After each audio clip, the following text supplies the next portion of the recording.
torrential downpour shenanigans at the end of the 2023 Monaco Grand Prix gave us a little bit of a reprieve from the should it still be on the calendar discourse. But with this year's race being called one of the most boring races in history, from pundits to YouTubers to the drivers, well, here we go again. Now, as those few of you who are regular viewers have probably already gathered, I don't really find any Grand Prix boring. With the exception of non-starters like 2021 and Spa, it's pretty much impossible for me to nod off during a broadcast. I love constantly flicking my eyes to the timing chart. I love the anticipation that builds during a really long safety car period. I even enjoy red flag chatter. Have my own name for it, red flag rambles. So the punchline here is that I agree. Right? Monaco 24 was an extended parade to celebrate Charles Leclerc's first ever home race victory, blah blah, woof woof, /neg, etc, etc. Get Monaco off the calendar, it's an exclusionary and ostentatious show of wealth that has no place in modern F1, throw it in the bin. Yeah, no, I enjoyed it. I had a great time. And I think a lot of that comes down to what are you looking for when you watch Formula One. I get it. I understand how people can think that Monaco is a total snooze fest that's only made interesting by a solid Saturday followed by a soggy Sunday. I have no beef with you if you are one of those fans, so don't come after me and start calling me an elitist. I have criticisms too. I am not saying it's perfect, hence the title of the video. But before we get into what I think can make Monaco more interesting, I'm going to say my piece. So here's the thing. When viewed from a pure entertainment, what you see in the magic pictures box, how many overtakes can you fit in an hour and 45-minute perspective?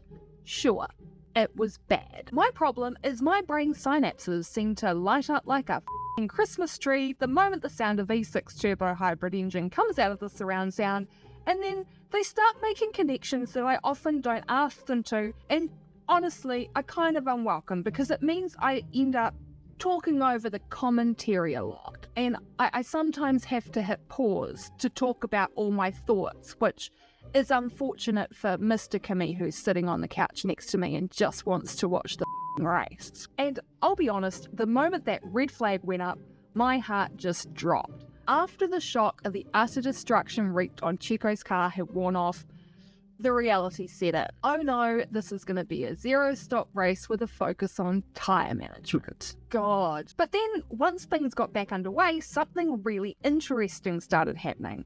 Mercedes, clearly not happy with being forced into a change to mediums and not super confident about taking them to the end, told George to open up a gap and take it easy, which made it look like the McLarens might be in for a free pit stop. Further behind, Fernando was doing the same to help his teammate and give them a chance at points, which ended up all being for nothing when Stroll ultimately tapped the Armco on lap 50 at the entry to the Nouvelle chicane and wound up in the pits with a puncture. Which, considering the number of no-consequence wall brushes we had over the course of the weekend, seemed kind of unlucky for Lance. Oh, Lance, honey, it is so hard being a fan of you a lot of the time.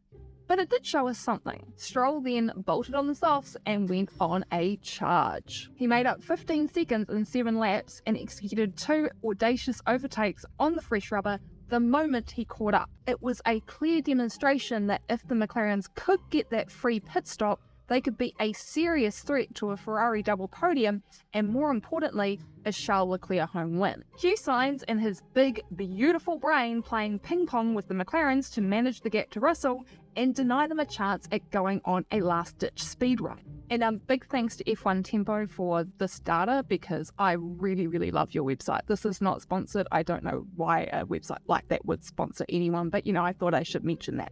If you don't know about F1 Tempo, f1-tempo.com, I think it is. I don't know, I have it bookmarked. Great data. Very, very simple page to use. Not too much to go over, but it shows you a lot. Anyway, moving on. If you look closely, you can see the moment it became clear that overtakes were possible on the soft tyre, and that was when Sainz switched modes and stopped merely keeping his car in front of Norris and instead started backing him up into Russell before switching tack for the next lap and moving up into forcing Piastri to defend so that Charles could continue to extend the gap at the front. Now, I totally get that this level of analytics is not everyone's thing. They're not even my husband's thing. He has been an F1 fan for much longer than I have. His father's been a fan since the Graham Hill days.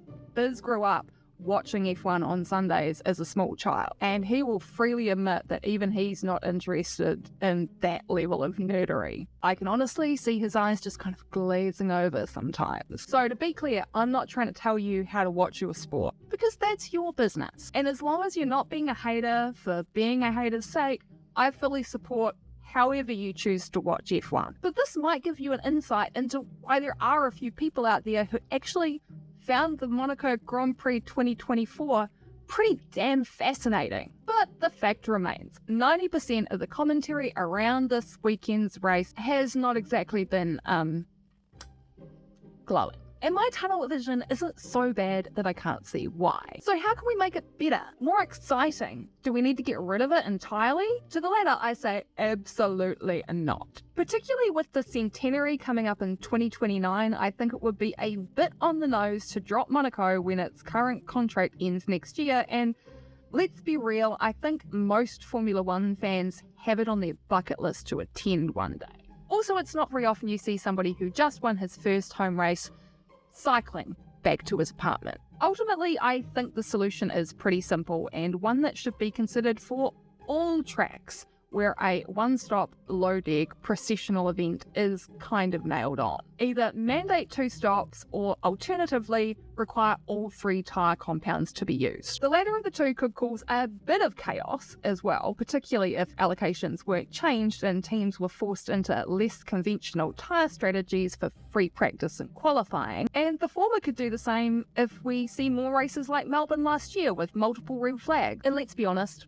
most of us love a little bit of chaos, right? The removal of the tyre change rule under red flag is not something you're ever going to see. It's too important for safety. It's not there for fun and games. I mean, just take a look at this onboard from Zhou as he made his way through the debris field. You might argue that only those who pose a hazard should be allowed to make the swap, but this kind of opens up a can of worms, mostly around what constitutes a dangerous condition. And it's also complicated by the fact that it's pretty much impossible to measure a slow puncture when a car is stationary. And that's mostly down to the fact that Formula One cars, on average, are running around about 10 psi less than what you use in your average road car. Fun fact if you didn't know that. And if it's wet, at the moment in a weather-effective race, the 2 compound rule goes out the window. But I think there should still be at least one mandated pit stop. Now that might require an increase to the allocation of intermediate tyres, but considering the full wets are basically unusable, I don't really see a problem. And hey, maybe with 2026 and the change in regulations and slightly smaller cars, we might see a bit more overtaking. I'll believe it when I see it. One last thing I want to mention though is this. Charles Leclerc's bad luck around Monaco really ended in the most spectacular and absurdly fortuitous way. From Max tapping the wall at the end of Q3 and Oscar not quite stringing all his best sectors together, to the red flag removing the likelihood of losing his lead in the pits, to Zhou having to pick his way so slowly through the debris caused by the Haas v Checo crash that by the time the red flag came out, he hadn't finished his sector, ultimately leading to Carlos being given back his P3 on the grid, which meant Charles didn't lose his rear gunner, and then finally, Lance's tyre going on its little excursion in such a way that it came to a rest in the pits, which meant there was no further disruption and negated the need for another restart. So clearly, Charles finally did make that pilgrimage to Lourdes.